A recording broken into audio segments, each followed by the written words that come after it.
మరణం, ఒక్క వీరుడి మరణం ఎన్ని ప్రాంతాలకు సువార్తను తీసుకుని వెళ్ళిందో చూడండి. స్టెఫెను గారి మరణం, ఒక్కడి మరణం ఇన్ని ప్రాంతాలకు సువార్తను తీసుకొని వెళ్ళిందంటే ఎంత ఘనమైన చావది. ఒక వీరుడి వీర మరణం అది. మనం కూడా కోరుకుందాం దేవుణ్ణి, ఏమని?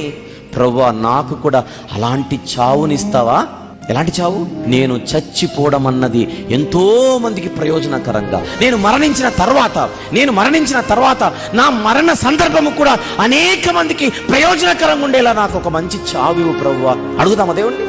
నా మరణం అనేక మందిని వెలిగించేలా ఉండేలా, నా మరణం అనేక మందిలో విశ్వాసాన్ని నింపేలా, నా మరణం అనేక మంది విశ్వాసాలను బలపరిచేలా, ఒక కార్య రూపం దాల్చినట్లుగా నాకు అంత గొప్ప మరణాన్ని ప్రభువా.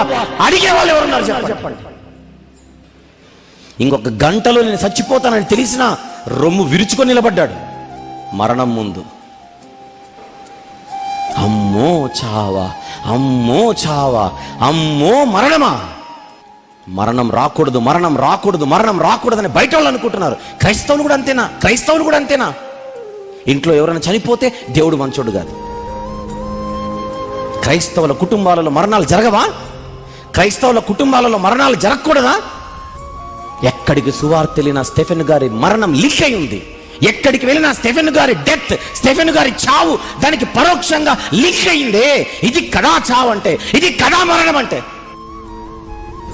ఇది కదా విశ్వాస జీవితం, ఇది కదా భక్తుడి జీవితం. మన ఇండ్లలో ఎవరైనా చనిపోతే జరగరాంది జరిగినట్టుగా బయటోడు దేవుణ్ణి అంటాడు, లోపల ఉన్నవాడు దేవుణ్ణి అంటాడు. ఉద్దరకు దొరికాడా దేవుడు? ఇంత నొక్కి ఎందుకు చెబుతున్నానో చెప్పనా? భవిష్యత్తులో మనందరి కుటుంబాలలో ఖచ్చితంగా మన కుటుంబీకులు చచ్చిపోతారు. ఎవరి మరణం మన ఇళ్లలో జరిగినా దేవునిని పల్లెత్తు మాట అనడానికి మన మనసులు ముందుకు రాకూడదు.